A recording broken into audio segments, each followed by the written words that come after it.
收看关键时刻，世聪，今天中国有一个人震撼了全世界，大家以为是不是习近平啊？习近平又失势了？没有，这人是谁？导播我们看，就这个人，他叫做洪姐哦。这个平凡无奇的人竟然震撼了全世界，而且全世界超多人在看他。你看到了，他完全霸榜了，第1名是他，第5名是他，第7名也是他。他到底什么魔力？甚至连路透社都报道，但路透社有一句我百思不得其解，他说他叫 Ray Uncle。Ray Uncle， 好，我仔细看他的内文，他说这叫中国义庄的洪叔叔，不对啊，见鬼了，不是洪姐吗？这人是男的。对，没错。这几天的时候呢，中国的网络上还有全世界在讨论一个人，就是这一位。这一位你看起来的话，就是个女生打扮的嘛，对不对？然后他们就讨论他什么，就说哦，他现在有很多影片外流。那外流的影片里面来说的话，都是跟一些年轻的这个帅哥啦，然后还有一些这个中产分子啦，大概可能目前为止知道有上千人可能都跟他发生关系。上千人。对，所以他就说南京洪姐。那很多人就说他怎么那么厉害？就没想，那为什么大家讨论这个好像很稀松平常啊？照我跟你讲，因为他洪姐呢，他是个男的。他是个男的，就他是个男的，他居然还有这么多人，然后愿意跟他发生关系，大家完全就傻眼。男生，然后跟上千个你刚刚讲的帅哥、是鲜肉、对中产阶级、对豁亚郎，对，那通通都被他吃了。对，那好，你就知道，因为这几个事件里面来讲，你可以看到，马上你看洪大爷，那这是微博热搜，然后你看还有洪老头事件，然后还有红灯区，这些都在讨论他的这个事件。为什么？因为大家完全都知道，那怎么会发生这个事件呢？照我你知道吗？实际上跟他发生关系的这1000人里面来说话，都知道他是男的，他没有被骗，他没有被骗，都知道他是男的，而且知道他是男的之后呢，一开始当然了，因为这个洪姐呢，她是假装成一个女，因为她平常打扮就是一个戴着长发，她平常就戴着长发，然后穿着这个女生的服装，还有穿着这个丝袜这样子，用女性的样子示人，然后在整个他们就在交友软体上面认识的嘛，那交友软体上面，她平常就是戴长发啊，然后浓妆比较浓啊，就类似这样子。但是你知道，我们知道中国软体来说都可以用什么这个美颜嘛，对，美颜打下去后其实都变得它就变得不一样了。对，然后声音可以用这个不一样的声音嘛，所以很多跟他对手的人其实都一开始以为他是女生，但是后来跟他约了之后，真的去了。跟他去了之后，发现他是男生，因为很难不发现他是男生。发现的时候，这1000多人还跟他发生关系，所以这才是中国网友觉得比他好奇，怎么会这个样子呢？那这个事件里面来说，你看这个为什么路透社会报道？你看这是 rooted， 就是说 rooted 就是很这个。无法这个想到会有这样的故事啦，然后 cross dress 就是这个所谓不一样性别的嘛，对 ，red uncle 就是他是 red uncle， 好像是个病毒一样在网络上面流传，所以这变成是人家在讨论说，这是不是隐含了什么样一个中国的这个社会事件？好，那到底有什么社会事件？而且他直接说这一事件震惊了中国社交媒体，引发人们对公共健康 ，OK， 这我觉得 OK， 是隐私 OK， 婚姻忠诚度的担忧是。他还当了小三，对，没错，就是现在有很多人，很多中国的社会现象，刚才讲到嘛，这个公共健康是不是有问题？然后包括说像婚姻的忠诚度啦，那甚至现在还有人在说什么，还说是不是中国的消费降级，或者说怎样一个社会现象？好，那我们现在讲。那为什么会这个样子呢？因为主要原因是这样子的，你看有一个警情通报，警情通报里面来说，你看他就说什么？因为接获到这个有人在传这个网络嘛，网络的这个影片嘛，影片就是男生的影片，然后后来这个就传到就是洪姐的影片，然后就开始展开调查，然后抓到这个焦某某，那焦某某就是这一位洪姐，就是我们现在看到这一位，那这一位来说的话，他是男性。然后38岁，那你看为什么一开始在网络传的时候是说传说他是60大岁这个60岁的这个大叔男扮女装，他不是，他是38岁。然后后来来说呢，因为跟1000余人发生这个讯息，他说不是的，为什么不是的？照我知道不是1000余人，听说有6000多个人。等一下，对，所以这个警情通报。你越描越黑，原本60岁，他说没有，是38岁，什么1000没有，是6000。对，网络上说根本6000人，不是只有1000人。好，那你就知道，事实上他们都因为有这个警情通报之后，这个影片在网络上流传，大家看了嘛？看了之后，赵尔，如果你真的是没有看过这个影片，你一打开，你一定会吓一跳。因为为什么洪姐大家想那就是一个这个女生跟这个男生这样，没有，后来发现说没有2都是男生的一个状况，就类似这样。你看，而且因为他偷拍，因为为什么会流出来，就是因为他把这些人约过来，他平常大概就是这样子。你看他装扮装的比较浓一点点嘛，那实际上然后后来戴上他的假发嘛，就变成而且他非常会什么，他把口罩直接戴上，对，等于是他把眼妆画好哦，是没错，然后把假发戴好对，就很像了对，没错。那一开始我就跟你讲，他的方法就是开美颜啊，然后譬如说照少和你是我的目标，我跟你聊天，那聊天聊到最后的时候呢，那我就请你来我们家。对，到我们家一开始他都是这样子，先戴着这个口罩嘛，那口罩来说，一般人不查，那很多男生就已经先把他的衣服这个脱掉了，然后后来发生然后后来到一半的时候，正好这有2种情况。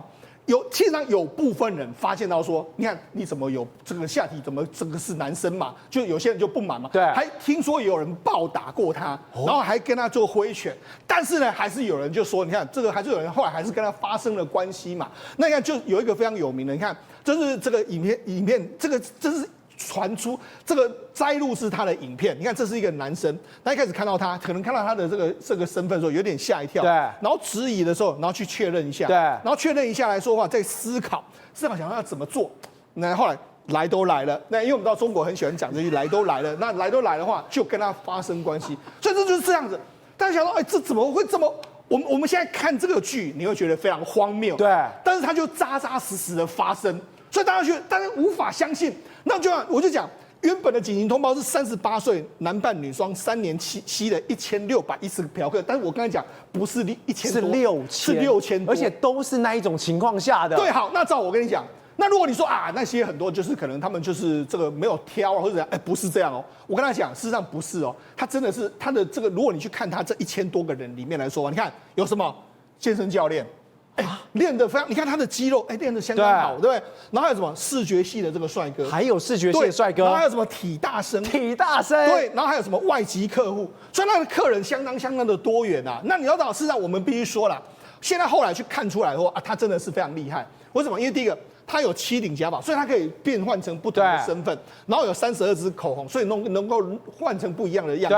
然后还有这个细胶的这个假胸，所以看起来真的非常的像。然后他说，譬如说2个小时的这个仪容，然后把它变成是不一样。他花2小时在易容自己，对，他有精心打扮的，没错，就变成是人家就说油腻大叔变成是红姐嘛，然后变成是很多人的这个温柔乡就这个样子。好，那我刚才讲嘛，不是有这个网络上就把这个1000多人都全部弄出来，对，就你知道吗？他们事实上就很多人呢非常的惊讶，为什么？因为很多人就说发现了，怎么我的男朋友在这上面，那我的老公在这上面，那我的同学在这上面，现在很多人就在网络上比对，就说，是不是有这样子一个状况？你看，我吃瓜都吃到我姐夫头上，我真的不知道他在外面工作了，在干嘛？事实上就是跟这个红姐在一起嘛，所以你知道他事实上很尴尬。所以就变成是一个抓奸明测这样一个状况，所以你知道事实上为什么会在中国大陆网络上炸？因为这个事件真的大家完全看得有点傻眼。好，那为什么很傻眼呢？你知道，我们先给大家看，这就是一个人po出来的文章。你看，这是这个男的有去跟这个所谓的相关的网红他们有发生关系。那你看这个男的其实他有老婆，对，那这个是他跟这个红姐见面。等一下，你跟老婆拍照的时候，你的笑容在哪里？对，没错。结果红姐在你旁边，你给我笑成这样。是，那为什么会这样子呢？就有人就说什么，他说这是红姐自己，阿红，你看有没有？他说你能想不透我为什么能够吃到健身教练，对不对？男大，然后总是他们觉得这个饥不择食。他说事实上不是，然后你们根本不懂我能给他们那种母爱般的温暖，母爱般的温暖。我懂事不闹，然后注重这个技巧，然后我在这边觉得有一种前所未被照顾的感觉。等一下，所以现在中国的这些20-30岁的人，是他们需要母爱，他们需要被照顾。没错，照你就讲到重点了。为什么这些人会这样子？因为你要想哦，如果你真的是一个男生，如果换成是我们，你看到这样的状况之下，我想大多数人都会选择离开。对，那为什么会到来都来了这件事情？显然他们平常可能就被这个红姐照顾得非常好，有点像妈妈的感觉的这个状况之下，那为什么他们会这样做？我觉得就是这样。第一个，男人在外面要坚强，回家没地方抱怨，就只能默默把苦埋在心里面。在我这边，他不需要，所以他等于半年一个红姐变成垃圾桶，对，变成是个心理医生的这个状况。甚至你看，还有一个健身教练说什么？他说他一直以为她是个女的，他说2个人聊了很久，但他从来没有怀疑说他是男的，也就是说他给他的抚慰感是前所未见的这个状况。那甚至你知道还有什么？网络上还有一个四季哥，他有很多关系是蛮长久。你看1年4季，春天来了，然后夏天也有他的影片，秋天也有他的影片，冬天有影片，所以他根本就知道他是个男生嘛，但是他还是来了这么久嘛，所以你知道事实上为什么大家会这个样子？你看人家就说他是什么样？他是个24小时的感情便利店。然后他就是说什么，他卖的是情绪急救包加上尊严的这个代偿服务。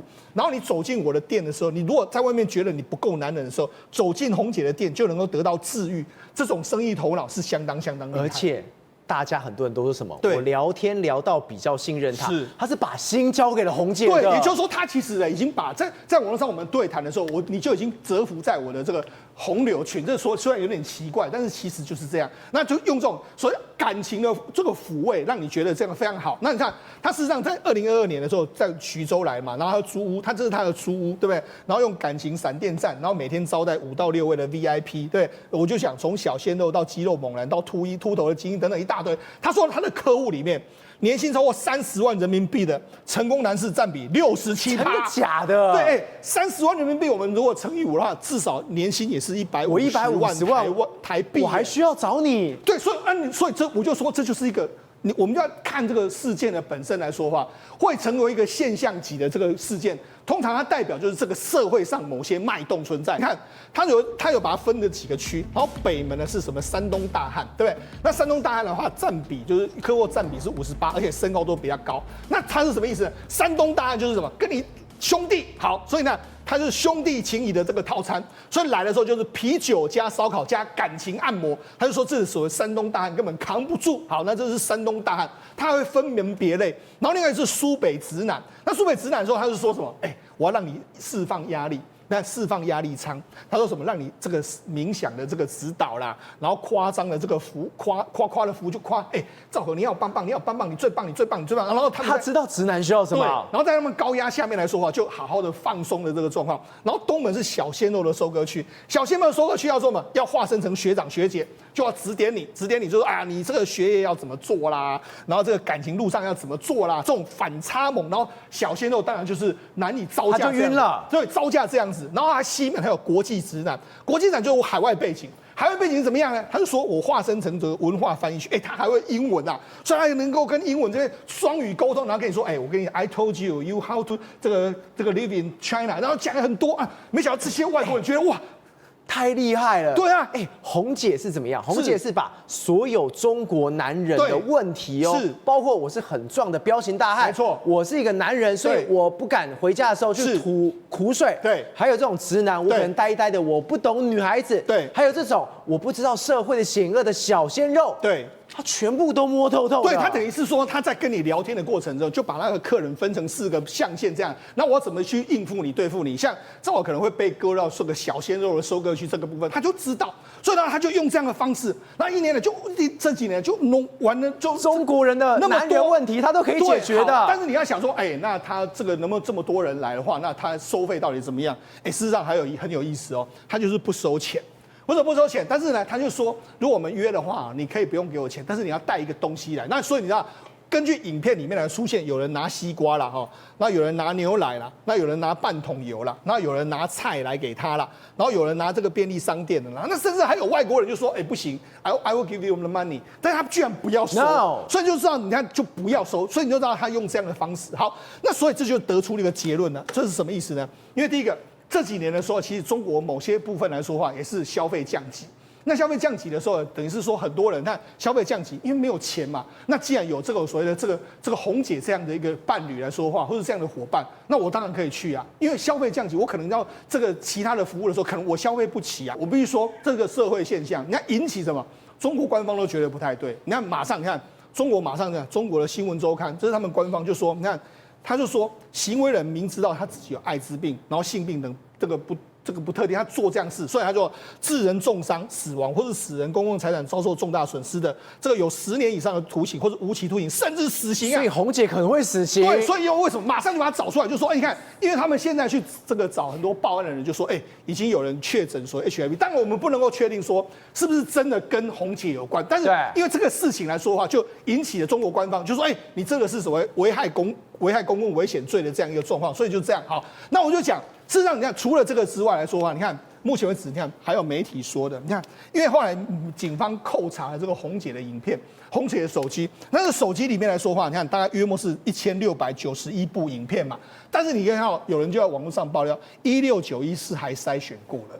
那洪大爷说有6000多个。等一下，如果是6000多个，对，这会动摇国本哎，是没错。而且这6000多个代表有6000多个人是有被拍下来的。是的，你习近平没办法解决的事情，你红姐都可以帮我们解决了。对，好，那你就知道，市长你就知道假设这6000多个人这样，那现在不是有传言说，他们有健康的危机吗？所以我才跟你讲，这个现象级的事件来说，折射出很多中国这个目前为止年轻男生心里面可能遭遇到了一些社会压力，那这是个社会现象。你看，连国外媒体都已经注意到这个红姐这号人物。廷伟，为什么我们刚刚特别讲中国的新闻周刊他直接来批判了这一个事情，甚至说你最重要来死刑？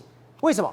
因为这个不管是1000多人、2000多人、3000多人、4000多人、5000多人、6000多人，全网烧，国际都在烧，他们只想知道一件事情：为什么红姐可以去抚慰这么多人？而且在中国压力这么大的情况之下，在习近平没办法去抚慰这么多人的情况下，红姐你办到之后，现在习近平错了蛋了，那个民怨会烧起来哎！你知道这个红姐的事情在全世界不只是中国而已是全世界所有网络炸锅了。其实我耳闻到很多那种从事所谓的性工作的业者，他们说有了红姐之后，他们怎么办？整个生意全部受影响，你知道吗？但是重点不在这里重点是什么？这不仅是几千人，不仅是千人斩或所谓的几千人而已这问题是出现中国的整个社会当中，是不是有一个压力锅正在隐隐约约的可能要爆炸的问题那这个红姐刚好就是什么，协助习近平去抒压的这个概念呢？你知道这个问题来就如果政府来讲的话，这为什么要带到政治层面或者是所谓的社会层面呢？这不单单只是你看到所有去找红姐的。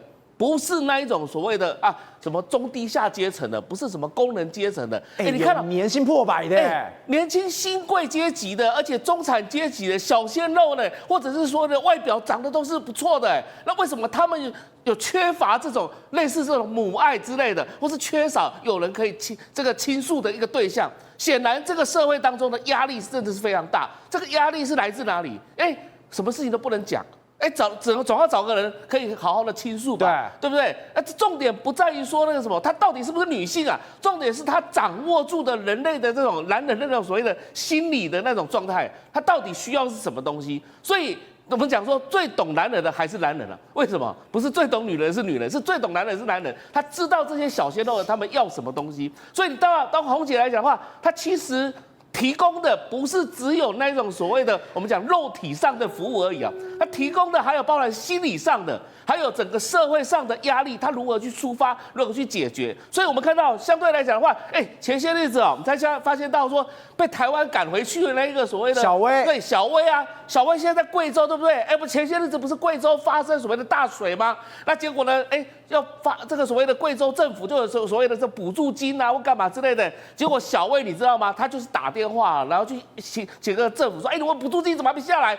结果你知道他马上就被什么公安关切了。晚上半夜的时候打电话给他说，你这个最好是还是要合理合法的去这个去诉求然后呢叫他不要在那边这个制造混乱。小薇哭得好惨他为什么哭很惨？他开直播哭很惨，因为他不服说为什么他这个官员他呛官员，我真的好委屈，呛官员不做事然后呢他说甚至于说晚上的时候警察打电话给他的话瑟瑟发抖甚至于传出说可能要对他进行刑事拘提当初你好好的在台湾好好过日子不就好了？你今天干嘛呛这个，然后跑回去？可以显然这样中国的社会是一个压制的社会，它是包含像这个小薇这样子，他必须这个什么，因为遭受到水灾之后，要去申请什么样的这个所谓的补助的时候，还被政府部门这样子施压，所以他气到说什么还有天理吗？还有王法吗？至少他开直播什么都没了，至少他开直播讲出来了。但是呢，有很多中国的男性他是不知道怎么去抒发他的压力，怎么办？就找上像红姐，所以我都不认为只有红姐一个人而已，可能在中国内部来讲，有数千个红姐类似这红姐这种跟散布在不同的省份。散布在提供这个所谓的社会上的什么扮演什么的心理辅导师的这个概念所以显然中国社会是病了，而这个病的不轻的原因是来自于中国的政治上的压力。辉晨，红姐就这样。这么多人被她的这个温暖的母爱所包围。我觉得这个红姐她真的不应该被剥夺，被人判死刑，她甚至要给她包养，她用自己的肉身菩萨解救了多少在那个苦难当中的中国男人呐、肉身菩萨，肉身菩萨倾国倾城救苦救难。我跟你讲，我真的觉得他很伟大，你知道吗？你看他这样解决了什么问题？第一个，我们去这几年讲了很多什么八孩妈，还记得吗？中国有多少女生，那个年轻的女生被绑架、被卖，然后被弄到这个穷苦的地方，然后被当成是性工具，然后呢当成生孩子的情况很惨啊，强迫人家，所以造成多少的女孩子受到这种问题？一个红姐解救了上千个，还有5、6千个，是不是？不好的地方是在于你怎么可以把人家那个私密的影片弄出来？我觉得红姐妹啊那啦，你大概华裔港湾，你就不要去把这一个用偷拍的方式，我觉得这个是没有职业道德。对。但是你从另外一个角度来讲，这些男生如果觉得啊，反正来了都来了，就是不要白跑一趟。而且这一些男生哦，不是我们刚刚讲的那什么中下阶，没有，他要么是那种年薪30万人民币以上的成功男士哦，肌肉猛男哦，甚至精英哦，这表示什么？这些都是中国的强将哦，都是未来什么中美贸易战要拿去打仗的人哦。是，所以光靠一个红姐可以解决这一些所谓的男性的一个需求，不管是生理上或心理上，反正显然哦，红姐可以做到我们一般女性都做不到的事情。看这个壮汉练得这么壮，连他都拜倒在红姐的石榴裙下，你不觉得红姐很厉害吗？你看这个标题下得好。哇，这个捞女们不可及的仙人掌，她竟然轻松得到。但不管怎么样，我觉得这个红姐现象，当然中国政府可能很生气，但是我是觉得哦，这样红姐事实上的存在，救苦救难，对中国政府来讲，应该是好好奖励她，她解决了多少无数男性的一个生理需求跟心理的满足。宇轩，让我们最百思不得其解是什么？我们刚刚讲红姐哦，在每一次过程当中，她不拿钱的，她是西瓜、牛奶、油，甚至一些菜都没有问题。这代表一件事是什么？他知道现在大家都过得不好，中国经济烂死了，没有在逼迫你的。对，这样凸显出整个中国现在社会的一个崩溃的面貌。比如说，你看哦，很多男子来哦，其实不只是西瓜，有人带西瓜，有人带牛奶，还有人带半瓶油。我还有看到更猛，你知道什么吗？红姐从塑胶袋里面默默的掏出一只鱼来，连鱼都有。所以我跟你讲，红姐她是没有要求的啦，就是说你有撒就好啊撒。OK， 所以代表说他也知道说，包括这些年轻人，因为我们刚才是不是讲说都是社会贤达跟一些很优秀的，包括是汉操就后或者是钱包不错的，但你想想看，他们也只提供出这些。照我反问一件事情，如果今天他们能够掏出500块人民币、1000块人民币，难道他们不会去更好的地方吗？那为什么他们没有去选择这样的地方？因为理由很简单，大家都过得不好。但我过得不好的状况下，我只能给 offer 你一个西瓜。但你可以 offer 我是什么？满满的温暖。所以红姐是一个照妖镜啊，它凸显出了在习近平治理下中国社会下现在所存在的病态跟它的需求跟整个结构性的问题。所以呢，当然要除之而后快。这是最新南京通报，是他们我们讲潇湘晨报，所以这是官方讯息。我跟你讲啊，你知道他把红姐列了几个罪状吗？至少洋洋洒洒快要10条，还说他涉犯了所谓的侮辱罪。你知道什么叫侮辱罪吗？什么叫侮辱罪？他说，因为我是中国的男子嘛，对，我跟你红姐站在一起嘛，然后你暴露我的面貌嘛，所以你侮辱我了，是这样子，莫名其妙说侮辱罪，还说呢他敲诈勒索、窃造专用器材，说哦，因为你偷拍他们，哦，这个倒是可以，对不对？但是你说敲诈勒索，但没有啊，红姐提供的服务那个叫什么？那个是中国现在时下最流行的4个字，无价，叫什么？情绪价值。情绪价值你给得了吗？对不对？他给了满满的情绪价值。你要我当母爱就当母爱，要我当温顺的小女人我就当温顺的小女人。你要我提供什么我就提供什么。照我讲，那是因为我们碍于节目尺度，我不方便哦去公布那张照片。网络上还有一张照片，你知道吗？就是男性的照片，一个一个的人头。每个人的表情，还都100分的啦，哦，还有赞的啦，对不对？那你怎么会说红姐这样子不 OK 呢？这是你情我愿，华裔港湾啊。但我跟你讲正经的，中国现在惨到什么地步？你觉得红姐很 low 吗？不是哦，5星级饭店做的事情也没有比红姐香到哪里去。来，照你看哦，对，一台推车，全部这样推到马路上哦，你有没有看到？为什么会这样子？这个你不讲，你还以为是什么夜市啊、雅琪，不对。这是5星级饭店呢，他们的主厨哦，还有主厨的尊严哦，戴着主厨的帽子跟衣服，就跑在路边摆摊，推出来卖啊，推出来卖。而且你不要以为说，他搞不好价位还很高档，而且他还是有排场的。对，我跟你讲，这些主厨，你心想，你看戴高帽，情何以堪？代表说我拢中破塞，我拢大塞哦。你做的菜色也很棒哦，小龙虾对不对？还有什么卤肉？就我讲看到价格，你眼泪都要滴下来，你就知道为什么要收西瓜牛奶了。鸭蛋收你1块钱就好了，花卷收你1块钱人民币，肉包收你1.5块，卤面有卤肉的哦，旁公公的10块就好，美味凉菜9块钱1斤，这怕小杯啊？对就是真的，我都讲白了，它是4季春天酒店，听起来就 5 star 的，5星级的，然后卖到这么便宜，然后小龙虾都卖你10块钱，卤肉卖你10块钱，这不是放下身段问题，你知道吗？这个是代表中国现在内部的经济真的出了大问题。那为什么赵？你知道为这个大问题吗？先前他们是不是有讲说打酒令，对，禁止这些官员啊，你不能3人以上坐在一个桌上，你也不能去喝酒，你也不能吃大餐。结果这些酒店们都惨爆了。对，你不能3人成虎，也不能饮酒作乐。结果呢，搞得这些酒店全部大家民不聊生，通通都跑出来，全部都来外面去卖。但你想想看哦，他跑出来卖之后，来各位，你看到这个价格。来有什么啊？有什么牛肉啊、猪耳朵啊、熏方肉啊、酱烧圆肘啊、酱方肉，这都很高级的。对，这种弄弄美修呢，然后只卖你说这是1斤的价格，所以你一个人不可能吃到1斤，因为1斤的肉很多。你知道这样弄下去之后，导致什么结果吗？附近的餐厅全部大家都倒。他们现在有讲一句话说：“我即便是死，也要拉一片人来陪葬。”你知道为什么吗？那你5星级饭店卖10块钱的卤肉嘛？啊，我这个旁边的小餐厅，我卖5元。对我不能卖5元嘛，5元我要跳楼啦！我本来卖15块，你让我卖5元，那没办法卖了嘛，对不对？然后他就想说没办法，他们再这样整我们3个月死一片。来，赵，你的想法是正确的，因为有一个本帮蔡松哥。他就如同你想的，我也出来跟你拼了，我跟你尬了。对，他后面是我们讲了，攒了10几年，好不容易弄了一家店，就最后面还是走回街头了。为什么？因为我不摆摊，我没办法弄啊。来，卤味，刚刚你讲的真的是5块钱人民币。对，凉菜也是给你10块钱人民币，而且还要拍抖音。他说餐饮太难了，对不对？我们也要来门口摆摊。那你如果不来门口，你知道你看到室内的情况，你会发现是什么？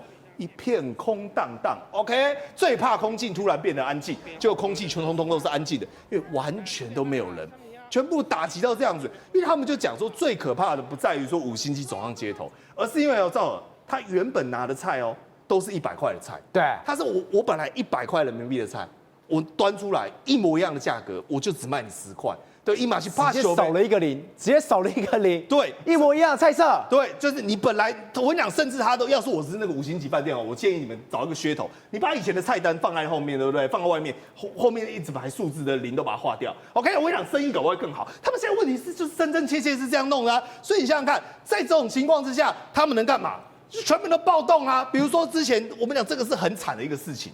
城管你就知道，中国它都有这种城管去管理摊贩，像我们的类似这种商圈或者我们的夜市。结果城管呢，竟然又有一个摊商，他去给人家勒索，收了保护费。收了保护费之后呢，他也去暴打人家，不让人家继续在那边用。理论上很小的一件事情，知道？请问一下，这有多少人？上千人，你看。有上千人全部，他们气炸了，要帮这个摊贩讨公道的。对，那为什么他们会这样子呢？明明就一个事情，代表说大家都同情、同仇敌忾，每个人都受这个闷气够久了。这个出来的比台北市政府前一阵子跟我们讲的集会游行那些人还多。这个非常气哦。他说事件起因是因为摊贩不交保护费就不准摆摊，结果这个城管执法队就收了保护费，然后现在政府却不准摆摊。你莫名其妙，你两手来玩我啊！对，所以你看而且还有更惨的是什么？这个只是暴动就是我们讲的聚众，我们讲的游行示威，甚至是维权而已。但是真的有发生不幸的命案，那这个命案是怎么样呢？就是一样，在广东这个地方，原本有一个人他搭建一个铁棚啊，他为什么花了大概9000块？借了9000块去搭建这个铁棚呢，他要干嘛？他要开始呢去做他的营运的动作。结果没想到他营运到一半之后呢，突然间呢就要求要把这个铁棚给拆了。那照他给他一个理由，你知道理由是什么吗？你有碍观瞻，有碍市容。换言之，我看你没损案呐，我得给你拆掉啊。就这样说拆就拆。我好不容易借你9000块，对，我赚了大概4、5千块，还了5000块。还欠了4000块，然后你把这个铁棚呢说拆就拆，你要我的命嘛？所以后来呢，我们讲了这个男子就跑去干嘛？是村支书，就是他们的一个我们讲籍职叫做村支书，把这个村支书以及他的儿子呢直接我们讲处理掉。你现在看到打马赛克对不对？全部倒在血泊里面。然后后来呢，这个穷人哦，我们讲的，因为他很惨，他自己呢最后也选择了喝农药呢，想办法要了断自己的生命。两个人都在抢救当中。所以你看完这些中国的社会现况之后，你再对比红姐，你还会觉得我刚才说她充斥着圣母爱的圣光，她是拯救中国的我们讲的一个希望。就现在中国网友也看不下去。被害人在哪里？对我跟你讲，全部都暴动哦！我跟你讲，我刚才看了好几篇微博，我们这些留言都是微博的哦，有那种6000赞的，有1万赞的，但底下反应都一样说，请重新定义受害人。他说他们受贿啊，他们得到心灵上的疗愈啊，怎么会受害？显然中国网友都不买单，他们很清楚一件事情，这个红姐哦，绝对不得善终。为什么？因为呢，你唯一做错的事情就是证明你比习近平还能够掌握人心。志平，刚刚除了这个红姐的问题之外，现在中国又觉得莫名其妙，这天气也太热吧？热到怎么样？连他们太阳能板哦，在马路上面哦，大街底下哦，都直接这样像画面一样直接烧起来了。你现在看到的是中国大陆现在从南到北，从北到南，几乎都是发生了很多的地方，它的这个太阳能光电板的它的智慧型的这个路灯啊，竟然它会主动的自燃烧起来，那是因为天气太热。刚刚你看到公路上是一排，那现在是连乡村都有，不只是都会哦，安装在自己家的顶楼的这个太阳能路灯啊，它都整个会自燃烧起来。那固然天气太热有关，可是呢，你要知道，包括在广东地区啊，它的太阳能路灯也是起火。你注意看它起火的那个画面啊。有这个屋主，他想要拿东西去想尽办法灭火，因为天气热嘛。但是锂电池呢，它没有散热的装置，它是用塑胶盒去把它保护。那有些地方你要知道，中国大陆很多的地方，它可能为了这个省钱，或者是为了贪，那它可能会在里面动起手脚来。结果呢，它甚至会采用次级品都是 T 式的这个次级品，就别的同业他不要的这个产品，可能就被他拿来装在这上面，以至于产生不管是住家里也好，或者是这个公有的这个道路上面也好，或者是地方他自己家旁边的路灯，全部都自燃烧起来了。那你想想看，天气那么热，连太阳能太阳能的这个光电板的储能锂电池都会出现这种状况，那何况是电动车？对，那电动车怎么办？停着这个大太阳底下只是烧起来了。现在中国还有什么电动车的遮阳伞？是，你说我们人如果拿那种遮阳伞就算，你连电动车也要有这种遮阳伞，而且它在车顶上变成一个这个夏天的标准配备，而且还可以自动收放。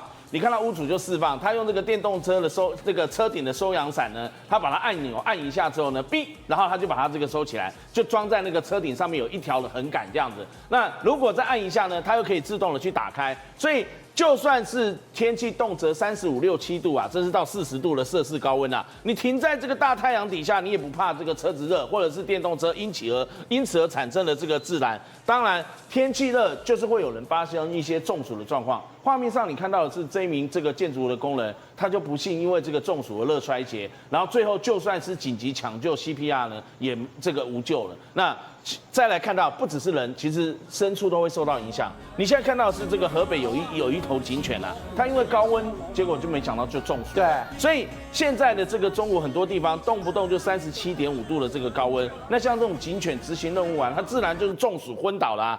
而且不只是这样，我觉得这个画面最夸张。你买个鸡蛋回来，结果热到真的孵出小鸡了。这个是中国到最近很多城市都很流行的这个鸡蛋，就像我们在喜欢吃那个鸡蛋仔，是以为鸡蛋糕以外，但是他们是属于那种生蛋仔，他们要买回家，那这个他们又在地方上有很多地方就叫做活珠子，那一次买回家可以保存10天，那最长不要超过10天，1个礼拜内就会吃完。所以就像是这一名女子啦，她本来买一堆放在家里面，出去了2天，没想到回来家里她本来要准备拿来吃，现在是要帮他们准备吃的，要准备一堆饲料。你看这些活珠子鸡蛋仔都全部孵出小鸡，天气太热，因为热到人都受不了了，所以你看到有些很多的这个中国的大学。他们是宿舍没有空调，学生热的受不了。前2天还在谈什么？每天都在说青岛大学学生多可怜，那个地方的大学很多那种半夜送医的，热到中暑了。可是你看到现在画面上这2位老兄，他是非洲裔的，你看到他肤色就很黑，你就知道他们这2位非洲裔的来中国留学的留学生，他们的这个大学的宿舍是有空调冷气的，他还在那边滑手机，还在那边比赞，还还盖棉被，还在比赞比耶嘞。那大家就会觉得为什么不同的这个特殊待遇啊，因为习近平中国大陆官方这几年不断的想要对全世界输出，好，就是中国的这个价值要统战全世界，所以呢，包括他在5月13号的时候，在中国跟拉丁美洲的论坛就有提到说，中方已经累计向拉丁美洲提供了17000多个政府这个奖学金啊，还有13000多个来中国的这个受训培训的这个名额啊，累计实施了这个200多个基础建设的工程。那像刚刚看到的这个非洲一。我刚刚讲的是习近平宣布是拉丁美洲，非洲很早就做了，中非论坛很早就同意了，所以非洲第一的学生来得比较快，那所以他们就有冷气吹，因为据说这一些国外的留学生，不管是拉丁美洲、中南美洲或非洲裔学生来这边1年可以获得中国政府的补助60万元的这个人民币，你想想看，262万元新台币的补助啊！留学生过得比我还要好，你来中国留学1个月，你可以吹冷气，你每个月还有钱拿，每个月还有我快热死了。每个月还有2500到5000块人民币可以拿，然后这个学费全免，住宿的宿舍还单人或者双人一间。你对比刚刚你讲的前几天大家节目上讨论到青岛大学的宿舍，这是中国本地的学生6人一间哦，人家最多2个人一间，要不然就单间。那结果他是6个人一间，而且地板还乌漆嘛黑的，那个能住吗？而且还没有冷气啊！这个时候，中国大陆很多学生大学生就说我要冷气吹，要求学校盖冷气。结果呢，就冒出了东北师范大学他们在高价采购的这个空调上面，竟然去贪呢！你看到没有？公开的资料显示，你今天去买了这冷气都还没有来，中央空调，结果你的预算书里面，你还给我去贪冷气钱。这个冷气他们中央空调是说报价22万多块人民币，结果呢，实际上它实际的这个网络售价只要42000块人民币，是不是差了5倍多？对，有别的学校也是一样，他买55000块的这个冷气空调系统，事实上在网络售价只要一半，2万块人民币左右，也是差了2倍。